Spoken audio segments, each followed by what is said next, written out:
Continuamos con esta parte 2 del principio prefilosófico. Vamos a abarcar el tema de la naturaleza de la ética y la moral, su división y sus principios.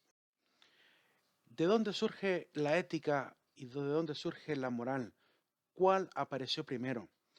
Analicemos un poquito esto. ¿Qué fue primero, la ética y la moral? A veces en la filosofía moral se ha tratado de analizar el tema y se ha jugado casi como una especie de paradoja del huevo y la gallina, pero trataremos de ampliar un poquito el horizonte y ya se ha llegado, gracias a Dios, a un buen puerto donde se han puesto de acuerdo la mayoría de los filósofos y han llegado a la conclusión siguiente. Pero lo quiero ejemplificar a partir de un hecho, ¿verdad? A partir de algo que pudo haber ocurrido en la vida práctica. Supongamos que ocurre un acto violento, un acto donde alguien pues sufre obviamente el papel de ser víctima y existe también obviamente el que obra el acto que sería el victimario. Supongamos que esa víctima sufre, ¿verdad? Ese acto inmoral del victimario y el victimario, obviamente, si nadie lo castiga, triunfa. Eso sucedía cuando no existía ningún tipo de código moral ni de ley que estableciera, obviamente, castigos para los que cometían este tipo de actos. Digamos que la víctima entonces sufre, además del acto, sufre el hecho de no poder ver solucionado su inconveniente. Digamos que este sufrimiento le provoca la necesidad de comentar a otros pues su dolor, ¿verdad? De compartir este sufrimiento. Es algo natural en el individuo, ¿verdad? Que si ha sufrido algo, tiene la necesidad de contarlo a los demás.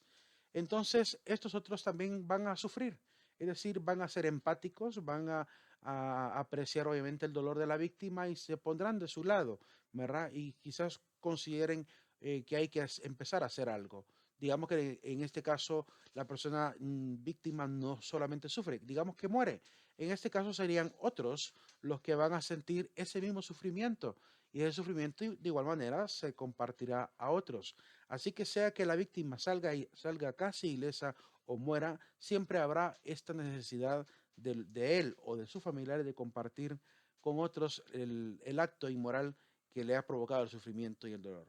Entonces, cuando ocurre esto, socialmente empieza a haber un disgusto y ese disgusto genera la necesidad de empezar a reflexionar sobre cómo evitar que vuelva a suceder un acto similar, porque así como le tocó a esta víctima, le puede tocar a cualquiera de nosotros en el conjunto social. Luego de reflexionar, exigen un cambio, ¿verdad? Exigen que se prevenga. Entonces, para ellos establecen normas que terminarán forjando las futuras leyes, las futuras penas que se establecen en el derecho, obviamente, de un Estado, de una comunidad, de cualquier institución humana. Una vez formulada la ley, entonces ya se puede empezar a juzgar cada uno de los actos, ¿verdad? Que permiten calificar a los victimarios y por fin empezar a someterlos bajo la sanción que está establecida en la misma ley. En este caso, una vez aplicada la sanción, el victimario que antes triunfaba es castigado y por tanto deja de triunfar. Una vez que sufre una pena por el acto cometido, ¿verdad?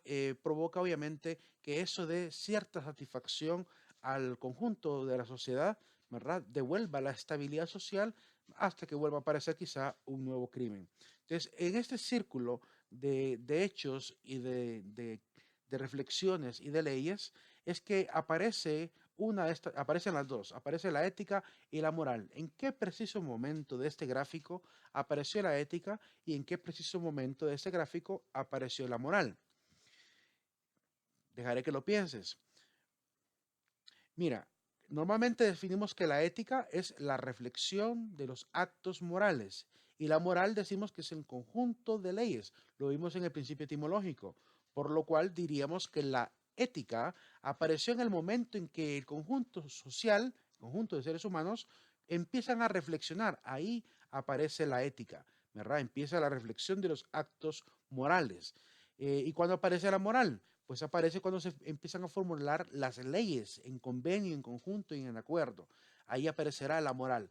Por tanto, desde este gráfico podríamos decir que primero surge la ética y después surge la moral, como práctica, ¿verdad? No como teorías filosóficas, sino como práctica. Entonces podríamos decir que primero reflexionamos sobre los actos, después se establecen las normas. Esa es la manera en que la mayoría de los filósofos han tratado de sintetizar, ¿verdad? Y de demostrar que la ética surge primero antes que la moral. Por ejemplo, el primer código moral reconocido en la historia es el código de Hammurabi, el rey de Mesopotamia. Para que Hammurabi pudiera redactar esas leyes, que es el código moral del pueblo, ¿verdad? Código penal, primer código penal reconocido, em, tuvo que haber reflexionado sobre qué actos habría que condenar y de qué manera. Es decir, tuvo que haber hecho una pequeña reflexión antes. Y en ese momento en que él reflexiona, él está haciendo uso de este arte racional que es el arte del ethos, el arte de reflexionar sobre las costumbres, reflexionar sobre los ¿cómo se llama? Sobre las acciones humanas. Y ahí aparece la ética, por lo cual incluso desde el hecho histórico de Hammurabi, se puede entender que la ética siempre haya sido antes que la moral.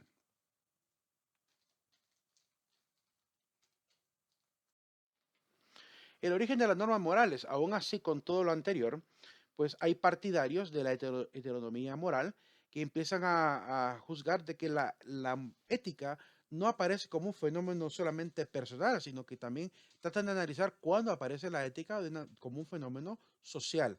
Entonces van a aparecer diferentes posturas tratando de analizar ese aspecto. Hay quienes son partidarios de esta postura, a la cual llamamos sociologismo, que dicen que la moral apareció porque la sociedad la ha definido.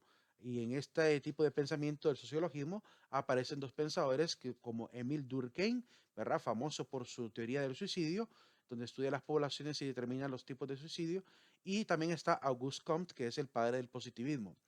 También está otra postura que dice que las normas morales surgen por los hechos históricos, es decir, surgen por la sensibilidad moral. Ahí podemos encontrar un representante que es José Ortega y Gasset, filósofo español, ¿verdad? Es decir, por el dolor humano, como miramos en el gráfico anterior, por la sensibilidad humana, empiezan a aparecer obviamente las normas. Esta postura de Ortega y Gasset me parece bastante cercana a lo que anteriormente dijimos.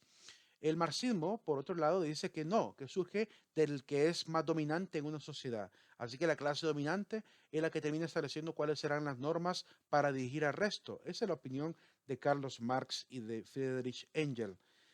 También está la visión de que surge la moral de la ley natural, es decir, está implícito en el ser humano dentro de su naturaleza, dentro de su afán de perfección, ¿verdad? Y en el fin último que todo mundo busca, pues está también esta necesidad de establecer normas, ¿verdad? Y esa es una visión de dos filósofos, ¿verdad? Aristóteles y el neo-aristotélico Santo Tomás de Aquino, que están bastante distanciados por historia, ¿verdad? Aristóteles es del año 400 antes de Cristo, mientras que Santo Tomás es del año 1300 después de Cristo, por lo cual hay una distancia más o menos de casi 1000 años entre ambos, y aún así comparten la misma visión de que en el ser humano ya está como que guardada esta ley natural y por tanto de ahí dependen también las normas que va a establecer su conciencia.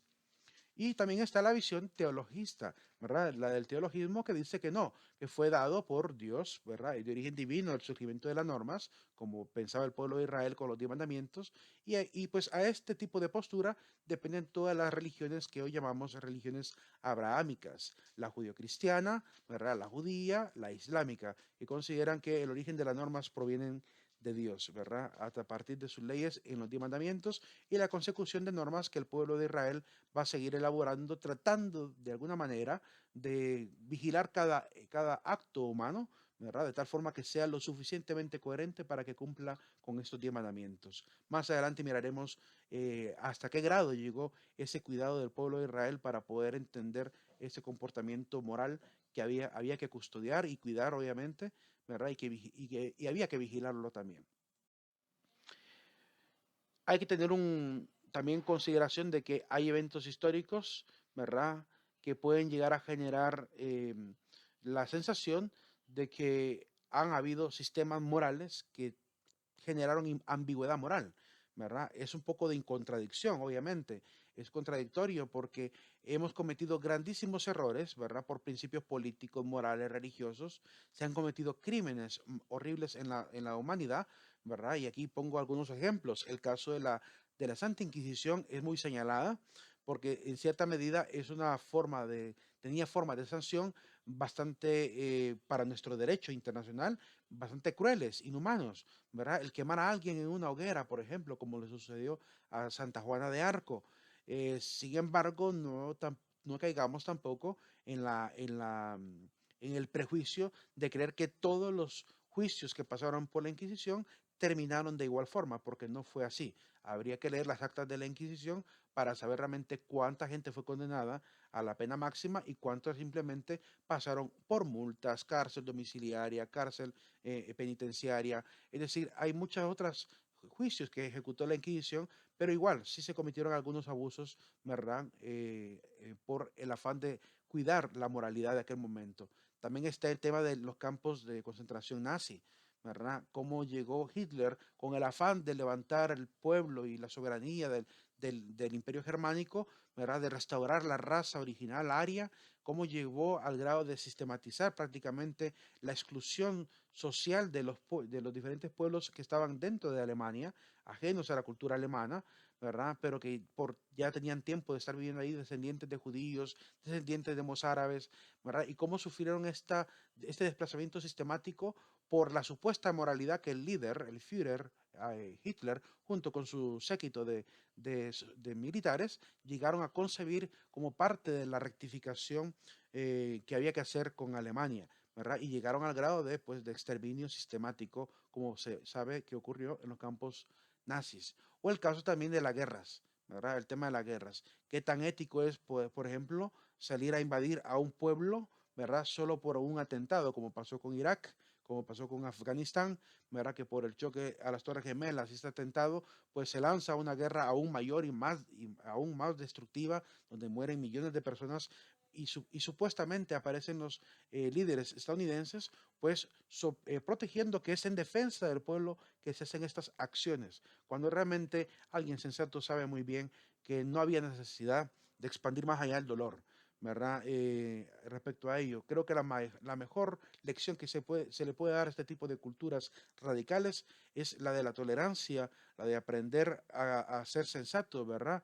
Y no este afán de dominio que se ha podido ver en las diferentes causas. Entonces, algunos estarán de acuerdo conmigo, otros no estarán de acuerdo, ¿verdad? Es parte de la ambigüedad moral que tenemos hoy en día, ¿verdad? Lo cierto es que desde la ética decimos, ¿verdad? Hay obviamente muchos de estos eventos que carecen obviamente de la objetividad moral y que habría que analizarlos aún más para que no vuelvan a ocurrir, ¿verdad? En nuestra cotidianidad y en la historia que viene, en el futuro. ¿Esto se puede justificar o fundamentar en principios políticos, morales o religiosos? Esa es la pregunta que planteamos.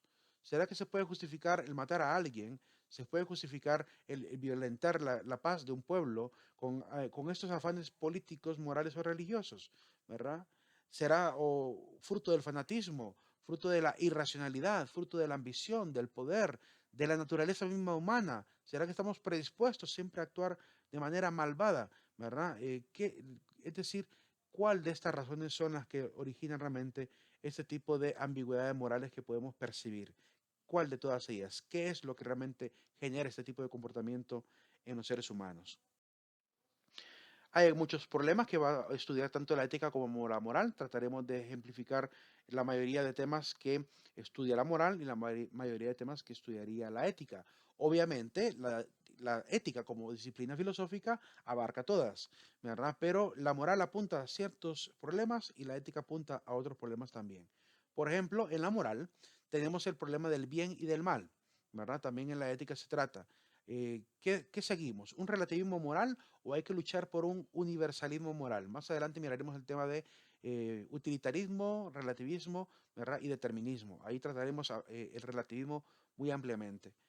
La libertad, el placer y el instinto es otro problema también de la ética y la moral.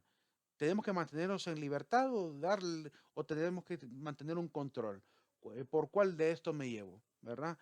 Manejarnos en libertad o controlar, ¿verdad? Algunos ven el control como censura de la libertad. Entonces, analizar este detalle también es importante para la ética y para la moral.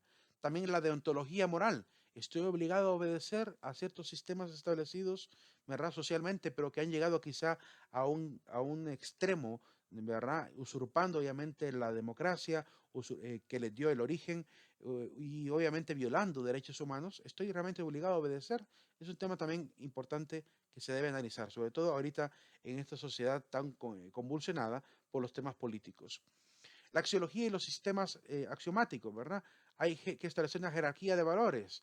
¿Y de dónde dependen los valores? ¿Los valores son emocionales o son racionales o comparten un poco de ambos? ¿Verdad? Porque tenemos que analizar también el origen de cada uno de los valores. Hay que analizar, obviamente, el impacto que tienen, obviamente, estos valores en el comportamiento humano para valorar realmente el grado de importancia que tiene el establecer una jerarquía de valores para mi propia vida. Mucha gente ni siquiera sabe cuáles son sus primeros valores fundamentales. ¿Verdad? Y es un deber moral, es un deber también de la conciencia, comprender realmente cuáles son mis principales baluartes, mis valores y virtudes. La diversidad de sistemas morales también es un problema de la ética y la moral. ¿Cuál de todos los sistemas seguir? Veremos pragmatismo, veremos utilitarismo, veremos relativismo, veremos historicismo, es decir, hay muchísimos sistemas de carácter moral. ¿Cuál de todos ellos seguir? ¿Cuál de todos ellos es el mejor? Es un problema también a analizar. Y el fin y los medios, ¿verdad? Se le adjudica a Nicolás Machiavelli, ¿verdad? Niccolo Machiavelli, ese italiano político, ¿verdad? Y también filósofo, que escribió la famosa obra de El Príncipe, dedicada al príncipe de Florencia, por el año 1430 y algo más o menos. Escribe esta obra y aunque fue publicada hasta por el año 1500, porque de alguna manera cuidaron de que no fuera censurada por todo lo que establecía. Hay que recordar que la iglesia ejercía un poder también de censura ante ciertas obras y esa obra obviamente destapa muchísimo lo que es la política, ¿verdad? Destapa cómo es el juego de adquisición del poder. Entonces a él se le adjudica la frase de el fin justifica los medios, por una frase que él dice, que obviamente él no cita esa frase de manera literal, sino que la frase más bien es la síntesis del pensamiento maquiavélico. ¿Verdad? Es un fragmento donde él habla de que si es necesario para ser virtuoso ante la sociedad, aunque no se tenga virtud, ¿verdad? Hay que dar la apariencia de virtuoso. Entonces, en ese tipo de consejos que él da al príncipe de Florencia y obviamente a quien leyera la obra, se puede entender que para él los medios pues no importan, con tal se logre el fin. Entonces, ahí pareciera que está justificando el fin con los medios y por eso la adjudicación de la frase. Pero es un problema importante, ¿verdad? Reconocer realmente a qué debemos ponerle atención moral, al fin o a los medios o a ambos. Otros problemas que también hay que analizar desde la ética son los problemas más generales, ¿verdad? Los del carácter, estudiar qué es la integridad, la urbanidad y la higiene, los límites de la ciencia, tan importante que es analizar también los límites de la ciencia. Miren que apareció el tema de la clonación, ¿verdad? Y se ha detenido el tema de la clonación. Y todo es por el accionar y la fuerza que tuvo la ética en su momento, ¿verdad? La ética médica, la bioética, que trabajó muchísimo para evitar que el genoma humano se convirtiera obviamente en un producto de laboratorio. Entonces se ha luchado contra ello. Obviamente sabemos que hay gente que está violando estas normas, que hay gente que aún así sigue utilizando los embriones humanos para los estudios, ¿verdad? Hay organizaciones que negocian con los embriones humanos, ¿verdad? Por lo cual no está descartado que a pesar que la ética juegue su papel de analizar, exhortar y prever, ¿verdad? La gente haga caso omiso a los consejos de la ética. Es parte de la lucha que hay que mantener y de la conciencia que hay que tener también, de que no siempre la ética tendrá pues éxito, ¿verdad? En la mente de todas las personas. También la dignidad y la libertad humana. Es importante analizar qué significa ser realmente el digno y qué significa realmente ser libre, ¿verdad? Algunos intentan relacionar, por ejemplo, la libertad con la responsabilidad. Hablan de la libertad responsable como concepto, ¿verdad? No solamente de la libertad ajena a la responsabilidad, sino mezclada con la responsabilidad. Los valores humanos también lo vamos a ver en el tema de la axiología. El deber humano, ¿verdad? Importante, lo vamos a ver cuando toquemos los principios deontológicos del profesional. El utilitarismo ético también lo trataremos, ya les advertí que lo veremos más adelante. Los conflictos sociales, es importante también analizar el aquí y el ahora de lo que está sucediendo, no perder el horizonte, ¿verdad? La ética no puede envejecerse en sistemas teóricos sin analizar el presente, hay que estar constantemente pendientes de lo que está aconteciendo. La economía de recursos naturales y artificiales, tan importante que son, ¿verdad? Hace poco nos dimos cuenta que hay una ciudad, ¿verdad? Que ya llegó a ser la primera ciudad del mundo sin agua.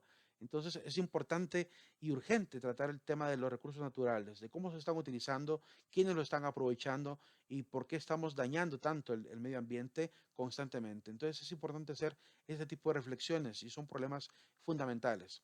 La espiritualidad humana también es un problema de la ética, ¿verdad? Para la ética religiosa es un problema constante porque el hombre está cayendo en un secularismo donde se ha olvidado completamente de su espiritualidad, de su relación con Dios. ¿Cómo es que venimos de una época en la cual la gente estaba tan consciente de Dios y hoy en día está tan ajena? Incluso hay más gente que blasfema contra Dios hoy en día que gente que cree en Dios, ¿verdad? Es increíble cómo se ha llegado a cambiar completamente el rostro de la espiritualidad humana, ¿verdad? Hay materias dentro de ciertas disciplinas que siguen viendo el fenómeno como algo real y que tiene que seguirse analizando. Por ejemplo, en la psicología ya se habla de psicología espiritual, ¿verdad? Dentro de la rama de la teología se ha hablado de psicología espiritual también como un elemento importante, porque es un fenómeno de la psique, ocurre realmente, ¿verdad? Y no podemos negar que es un fenómeno existente. Entonces, explicar estos fenómenos y atacar también el tema de la moralidad de los que siguen una línea de espiritualidad humana,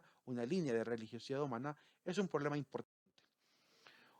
Concepciones de la ética y sistemas morales. Pues aquí es un poquito de anticipar los temas que vamos a ir viendo más adelante. Veremos un poquito acerca del intelectualismo de Sócrates. Veremos también la ética de la virtud de Platón y Aristóteles, ¿verdad? Importante también tocar un poco la ética estoica y la epicuria, ¿verdad? El tema de la sobriedad, el máximo placer o el luchar contra el placer. La ética religiosa cristiana, ahí hablaremos de los fundamentos, la Biblia, la Didache, los padres de la iglesia, los doctores de la iglesia. Cuando veamos el principio metafísico, ahí veremos bastante la ética religiosa. De hecho, en el tema que veremos que se llama genética histórica, ¿verdad? De la ética, la genética histórica de la ética, ahí no vamos a hablar de la religión porque este tema lo vamos a tocar en la última unidad, la unidad número 6. La ética formal de Immanuel Kant, lo veremos cuando veamos el principio genético histórico. La ética colectiva hegeliana, también lo vamos a tocar ahí, lo vamos a comparar también con otras posturas, como la de Kant, por ejemplo. El utilitarismo de Jeremy Bentham y Stuart Mill, también lo vamos a ver ampliamente, ¿verdad? Junto con el tema de determinismo y el tema también de determinismo, utilitarismo y la otra se me escapa, ¿verdad? Pragmatismo, que es el último, el pragmatismo de Charles Sanders Peirce y John Dewey y William James, que son los temas que más o menos trataremos de abarcar en el tema de la genética, perdón, del principio genético histórico de la ética. La naturaleza de la ética. ¿Cuáles son las características de la ética? Vamos a tratar de sintetizarlo de manera muy pragmática, ¿verdad? Aterrizando a la realidad. Estos principios que son enumerados en muchísimos manuales de ética, ¿verdad? Las primeras características de la ética. También veremos las características de la moral. Características de la ética son, número uno, es racional, ya que está basada en una metodología lógica. Sigue una secuencia, ¿verdad? Donde la inteligencia es la que conduce a la voluntad y la voluntad nos conduce a actuar libremente, ¿verdad? Tratará obviamente sobre este método, de cómo surge el deseo moral del acto moral.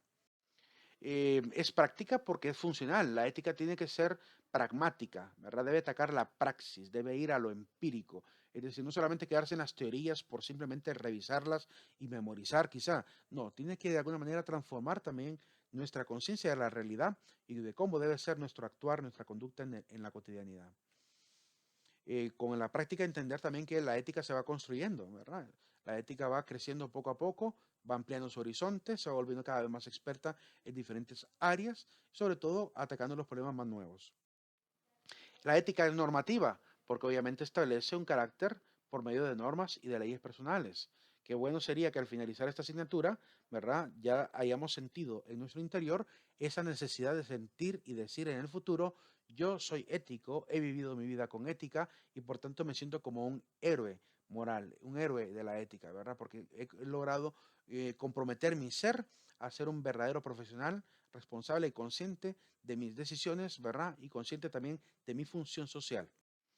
Es científica, ya que existe la sistematización, la organización, que son elementos comunes del método científico, ¿verdad? Está sujeta a comprobación también. Todos los principios que la ética ha definido se han puesto a prueba en el reflexionar filosófico, en el análisis sociológico y obviamente los principios que han salido a flote y han quedado obviamente como métodos y estandartes de moral son los que obviamente han podido pasar la prueba, ¿verdad? De la comprobación. Además que la ética elabora, ¿verdad? Y verifica afirmaciones y juicios morales. Es objetiva porque evita el sentimentalismo y es importante, ¿verdad? Reconocer que el profesional tiene que aprender a vencer esto, el sentimentalismo. No dejarlo de lado, pero sí por lo menos no dejarse doblegar por él, porque las decisiones morales, como lo verán en uno de los videos, ¿verdad? Normalmente está guiado también por la parte sentimental y el sentimiento a veces se vuelve un obstáculo para actuar moralmente de la manera más excelente, de la manera más correcta. Y lo van a ver cuando toquen los problemas hipotéticos que se les va a plantear en los videos. Es imperativa porque obliga por la simple lógica que establece como ciencia. Es decir, es imperativa porque al momento que se establece la ley, nos sentimos obligados a seguir esas mismas leyes, ¿verdad? Para poder mantenernos en una sociedad.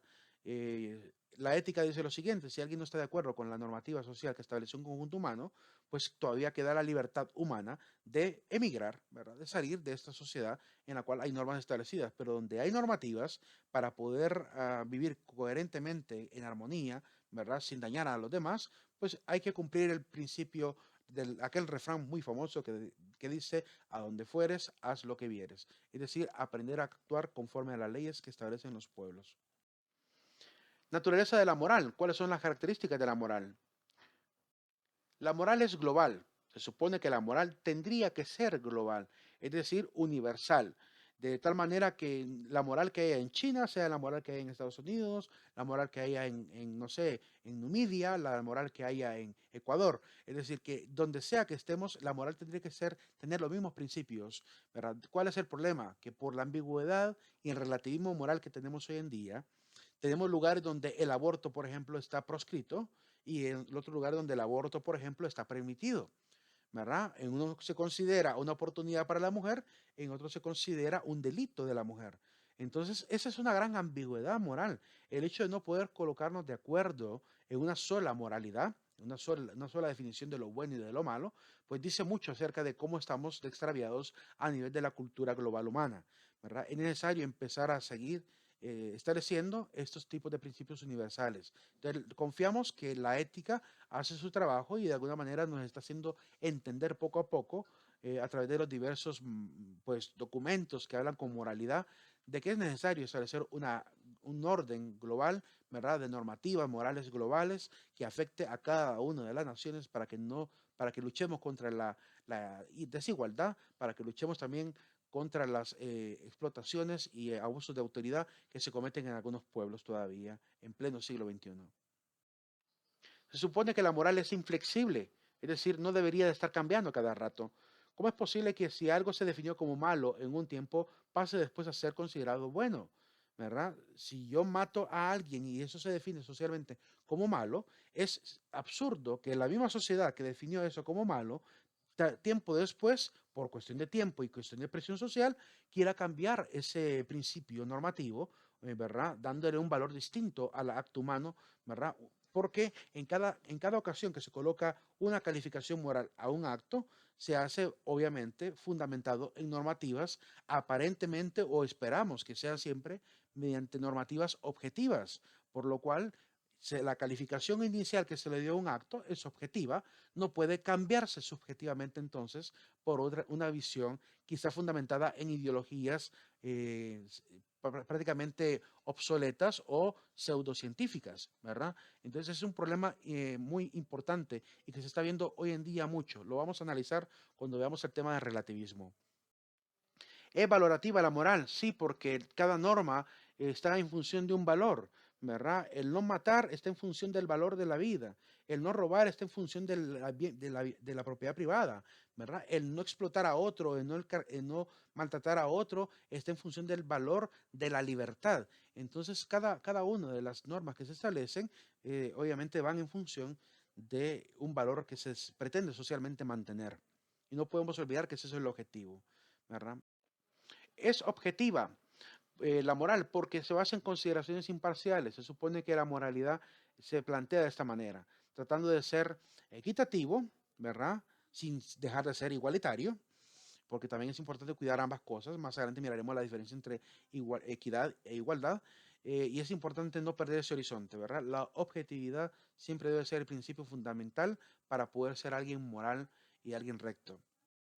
¿Es técnica la moral? Sí, porque usa vocabularios especiales cuando formula normas, ¿verdad? Cuando leemos, por ejemplo, algunos códigos, podemos notar que a veces utilizan palabras que vienen incluso de la época latina, de la época en la que el Imperio Romano estableció normas, ¿verdad? Hablan de principios, enumeran principios en lenguaje latino y se utilizan palabras muy técnicas también que hay que ser un profesional del derecho para poder comprenderlas muy bien. Así que ese es el papel de la moral, ¿verdad? Definir la normativa lo suficientemente clara y a veces para ser muy claros hay que ser también muy exactos con los términos que utilizamos y a veces eso nos obliga a colocar palabras que en el lenguaje común parecieran palabras rebuscadas en el diccionario y todo es con la función de que no se vaya a malinterpretar y no vaya a haber lagunas de conocimiento al momento de interpretar la ley. Ese es el objetivo por el cual las leyes a veces se vuelven un poquito pues difíciles de roer al leer, ¿verdad? Que es necesario tener todo un conocimiento, ¿verdad? En el derecho para poder comprenderlas muy bien. ¿Es coercitiva la moral? Sí, es coercitiva, obliga, ¿verdad? Por imposición de la autoridad que lo establece. La moral que estableció Dios, pues obliga, obviamente, porque la autoridad de Dios. La que establece el Estado, obliga, pues, porque el Estado es el ente que regula todo, ¿verdad? La que establece la maestra en el aula de clase es porque ella es el ente moral que establece, obviamente, esa coerción. Entonces, sí, la moralidad que se establece también corresponde a una autoridad competente, ¿verdad? Una autoridad establecida previamente. Pues bien, ahí nos quedaríamos con esta temática, ¿verdad?